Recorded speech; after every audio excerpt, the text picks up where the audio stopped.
Isang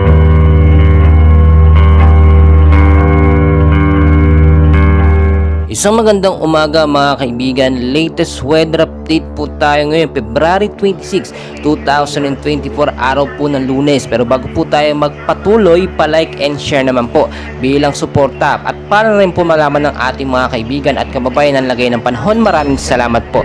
Well mga kaibigan, ngayong umaga po ng Lunes, no, ang ating latest weather forecast at hypnosis galing sa DOICT Pag-asa, Northeast Monsoon po mga kaibigan pa rin ang nakakaapekto sa ilang bahagi po yan ng Northern at Central Luzon. So may bandang Metro Manila yan mga kaibigan, sa may Luzon mag-ingat po kayo dyan.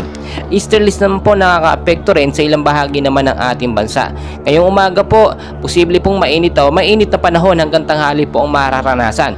Pero pagdating po sa hapon, medyo magko-cool down po ang panahon dahil nga po sa banda ng easterlies at hanging amihan. So narito po ang latest weather forecast natin, yung mga lugar po na posibleng makaranas ng pag-uulan. Sa area po ng Eastern Samar at Northern Samar po mga kaibigan, maulap na panahon po sa hapon ang posibleng maranasan with isolated light rains or heavy rainfall. Dala po yan ng easterlies.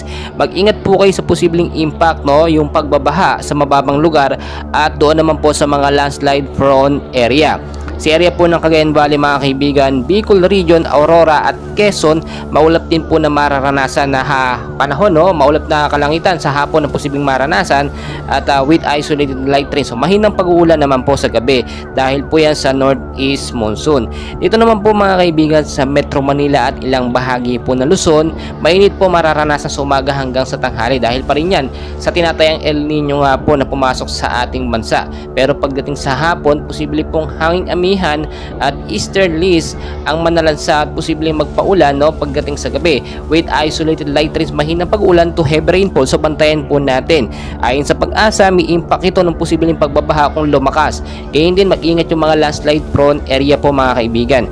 Inuulit ko po, no, ayon sa Pag-asa, wala pa naman pong bagyong binabantayan sa loob ng PAR. Pero may mga cloud cluster or kumpul po ng kaulupan outside the PAR, no, na posible pong maging active LPA or maging isang bagyo. Ngayon po kasi, no, patapos na ang buwan ng Pebrero at salamat sa Diyos dahil wala pong bagyong pumasok. Pagdating naman po ng Marso, inaasahan na magko-cool down, patapos na rin ang El Nino at posibleng doon na pumasok yung mga bagyo nga, no, yung mga LPA. So maging handa pa rin po tayo anumang oras.